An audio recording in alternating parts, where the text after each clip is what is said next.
Apa sih AI itu? AI atau Artificial Intelligence atau sering kita kenal dengan kecerdasan buatan merupakan sebuah simulasi kecerdasan pada seorang manusia yang dimana ditanamkan pada sebuah mesin, terutama pada sistem komputer. Mesin tersebut dirancang untuk berpikir seperti manusia, mampu belajar dari pengalaman, mengidentifikasi pola, mengambil keputusan, dan menyelesaikan masalah yang sangat kompleks. Analogi sederhananya, bayangkan AI itu seperti otak buatan. Jika otak manusia bisa belajar, berpikir, dan beradaptasi, maka AI juga dirancang untuk melakukan hal yang sama, namun dalam bentuk digital. Lalu bagaimana sih sejarah perkembangan awal mula AI itu dapat terbentuk? AI dimulai pada tahun 1950 ketika seorang ilmuwan yang bernama Alan Turing memperkenalkan konsep Turing Test untuk mengukur apakah sebuah mesin dapat menunjukkan kecerdasan seperti seorang manusia.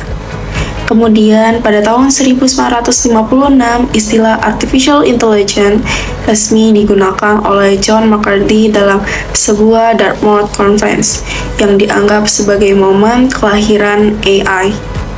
Pada awal perkembangannya, AI digunakan untuk menciptakan program sederhana seperti permainan catur atau penyelesaian masalah matematika. Namun, keterbatasan teknologi pada masa itu membuat perkembangan AI menjadi lambat, bahkan sempat mengalami masa stagnasi, yaitu AI Winter pada tahun 1970. AI kembali bangkit lagi pada tahun 1980-an dengan munculnya sistem pakar, yaitu program berbasis aturan untuk membantu pengambilan keputusan.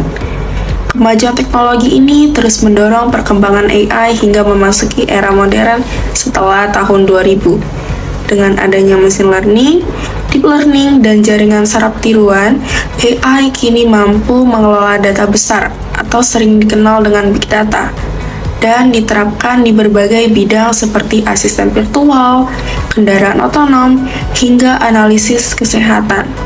Hingga saat ini, AI telah menjadi bagian penting dalam kehidupan manusia dan akan terus berkembang untuk membawa dampak yang lebih besar lagi di masa yang akan datang. Jenis-jenis AI. AI yang pertama adalah kecerdasan buatan sempit atau narrow AI. AI jenis ini hanya dirancang untuk melakukan tugas-tugas tertentu secara spesifik. AI jenis ini tidak memiliki kemampuan untuk memahami atau melaksanakan tugas di luar apa yang telah diprogramkan untuknya.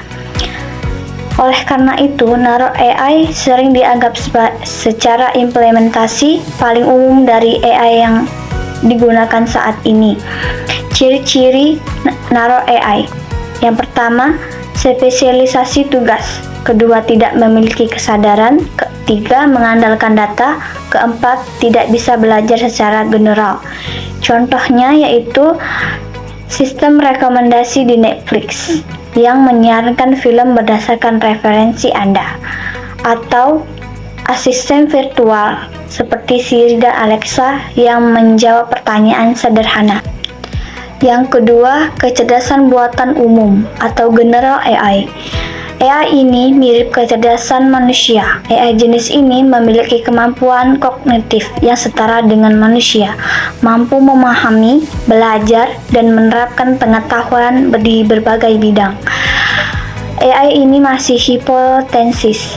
Teknologi ini belum terwujud sepenuhnya, namun banyak penelitian yang dilakukan untuk mencapainya. Yang ketiga, ada superintelligence AI. AI ini melebihi kecerdasan manusia. AI jenis ini memiliki kecerdasan yang jauh melampaui manusia dalam segala hal. AI ini masih bersifat fiksi ilmiah. Konsep ini sering muncul di dalam film atau novel, namun masih jauh dari kenyataan. Penerapan AI dalam kehidupan sehari-hari. Yang pertama, untuk pendidikan sebagai pembelajaran personal, penilaian otomatis, dan sistem tutor pintar. Yang kedua, untuk kesehatan sebagai diagnosis penyakit, pengembangan obat, dan perawatan pasien. Yang ketiga, untuk keuangan sebagai deteksi penipuan, trading algoritmik, dan layanan pelanggan virtual.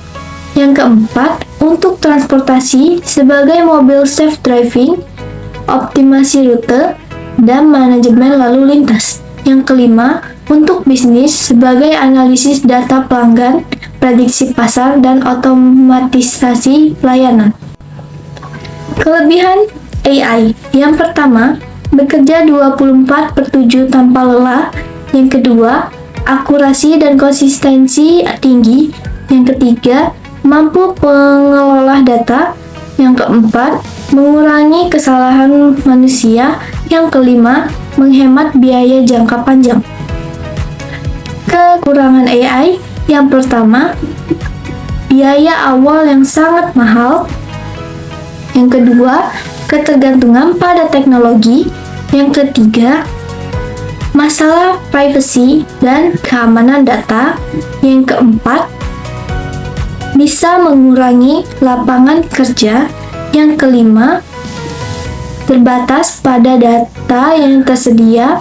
Yang keenam, tidak bisa sepenuhnya menggantikan intuisi manusia. Dampak AI terhadap masyarakat. Yang pertama, ada transportasi pasar kerja. Yang kedua, perubahan sistem pendidikan. Yang ketiga, evolusi interaksi sosial. Yang keempat, dampak ekonomi. Yang kelima, perubahan gaya hidup. Komponen utama AI, Machine Learning. Komponen dalam Machine Learning bisa disebut ML dengan merupakan bagian dari kecerdasan buatan Artificial Intelligence. AI terdiri dari beberapa elemen utama yang bekerja sama untuk memungkinkan sistem belajar dari data dan membuat prediksi. Berikut adalah komponen-komponen tersebut. Dataset. Data adalah bahan utama yang diperlukan untuk melatih model ML.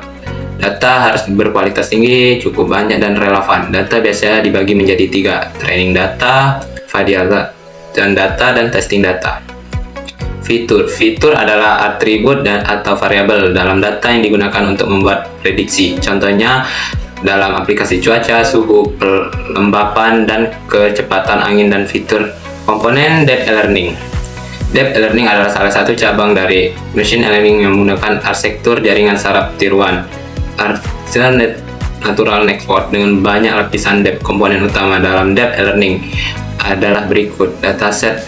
Sama seperti pada Machine Learning, pada data adalah bahan utama Deep Learning. Biasanya membutuhkan jumlah data yang sangat besar agar model dapat berjalan baik. Contoh data, gambar, suara, teks, atau video. Data juga dibagi menjadi 3, training data, validation data, testing data. Arsitektur jaringan saraf. Arsitektur adalah struktur jaringan saraf tiruan yang terdiri dari inputan layer, hidden layer, output layer. Contohnya Convolutional Neural Networks atau CNN, Reinforcement Network, RNN, Transformer. Natural Language Processing. Natural Language Processing atau disebut NLP adalah cabang Artificial Intelligence AI yang berfokus pada interaksi antara komputer dan bahasa manusia. NLP digunakan untuk memahami, memproses, dan menghasilkan bahasa alami. Kesimpulan dari PPT Artificial Intelligence ini adalah Artificial Intelligence atau AI telah menjadi salah satu inovasi teknologi terbesar dalam sejarah manusia. Dari membantu kehidupan sehari-hari, kita melalui aplikasi seperti asisten virtual hingga mendorong inovasi besar dalam bidang kesehatan, pendidikan, dan transportasi. AI memiliki potensi luar biasa untuk membuat dunia lebih baik. Namun, seperti teknologi lainnya, AI bukan tanpa tantangan. Ada isu tentang privasi, keamanan, dan penggantian tenaga kerja manusia yang perlu kita tangani dengan serius. Kita harus memastikan bahwa pengembangan AI dilakukan dengan prinsip-prinsip etika yang kuat, transparansi, dan akuntabilitas. Dengan begitu, kita dapat meminimalkan risiko dan memaksimalkan manfaatnya. Ke depan, kita tidak hanya perlu menjadi pengguna AI yang cerdas, tetapi juga pencipta dan pengelola teknologi ini dengan bijak. Dengan bekerja sama, manusia dan AI dapat menciptakan solusi yang tidak hanya inovatif, tetapi juga berkelanjutan untuk tantangan global seperti perubahan iklim, krisis kesehatan, dan ketimpangan ekonomi. Jadi, mari kita memanfaatkan AI sebagai alat yang mendukung kreativitas, meningkatkan efisiensi, dan membantu kita mencapai potensi terbaik kita sebagai manusia. AI bukanlah ancaman, melainkan peluang, dan kita semua memiliki tanggung jawab untuk memastikan teknologi ini digunakan untuk kebaikan. Sekian, terima kasih.